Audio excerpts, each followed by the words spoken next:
In the fertile lands of ancient India, a poor farmer named Harian lived a life dictated by the rains in the soil. Money for him was a fleeting visitor. Because of this, discipline was his closest companion. Nothing was wasted. Every choice was carefully measured. One night, as his son was born, his home held little food and no savings. Yet, when a wandering sage appeared at his door, Harian shared the little he had without hesitation. The sage, in turn, blessed the family and looked upon the newborn. As he lifted the infant's tiny hand, he saw something unusual.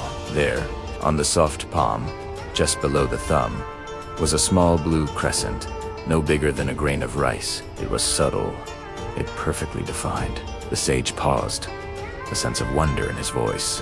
"This sign is small," he said, "but its meaning is great. This child will grow to command wealth, income, and people. His results will far exceed his origins." Word of this prophecy traveled quickly, as news of destiny often does, and soon reached the ears of King Rud. The king was a man rich in gold, but poor in security. He believed that money should obey power, and that power, of course, should obey him. The idea of a farmer's son destined for wealth unsettled him deeply. He summoned the sage, and upon seeing the child for himself, the king's eyes locked onto that tiny blue crescent, faint but unmistakable, resting quietly on the boy's palm. Fear, cold and sharp, entered the grand halls of the palace. The king, a man who commanded armies, now felt threatened by an infant. He couldn't let this prophecy unfold.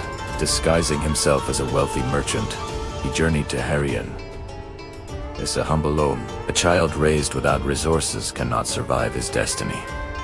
The king sighed, his voice smooth and persuasive. Without income, protection, or opportunity, his future will collapse. "I can give him all of these things." Harian hesitated. The merchant's words preyed on his deepest fears for his son's future. In that moment of doubt, fear overruled strategy. He surrendered his son, hoping he was securing his future.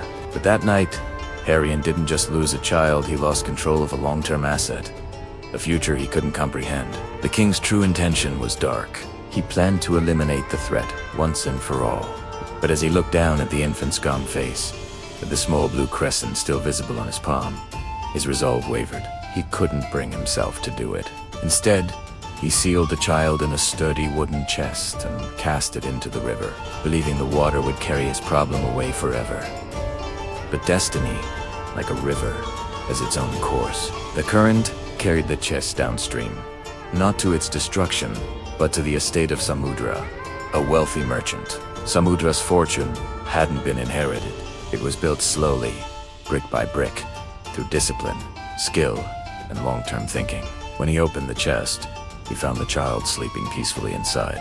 As he lifted the boy, his eyes fell upon the same tiny blue crescent on the left palm, still small, still precise, still visible.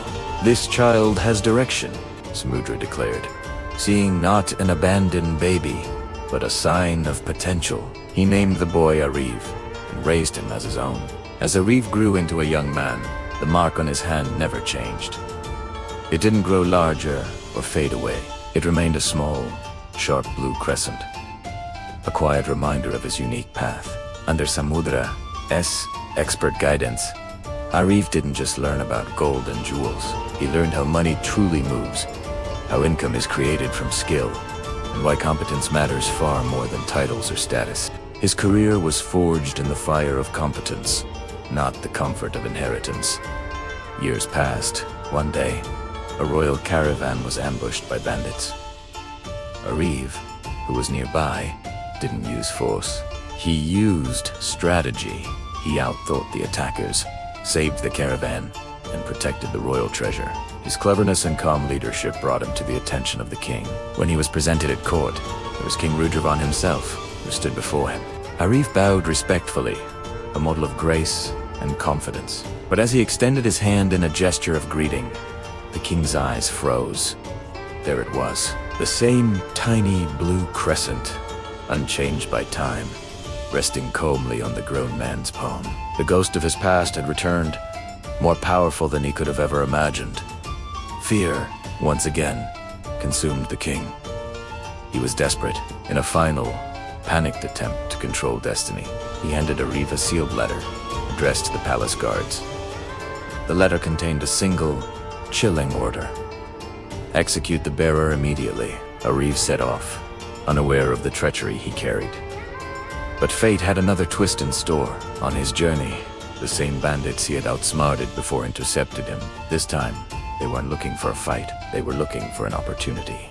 They read the king's letter and, seeing a chance to sow chaos for their own gain, they altered the message. When Ariv arrived at the palace and presented the letter, the guards were stunned. The new message commanded not execution, but the highest honor. It ordered that Ariv be married to the princess immediately and be named successor to the throne. When King Rudravan returned, he walked into a celebration. The wedding was complete. There stood Ariv, beside the princess, disciplined, skilled, and financially intelligent. As the young man raised his hand to greet his new father-in-law, the king saw it one last time. The small blue crescent, visible, unchanged, and now undeniable.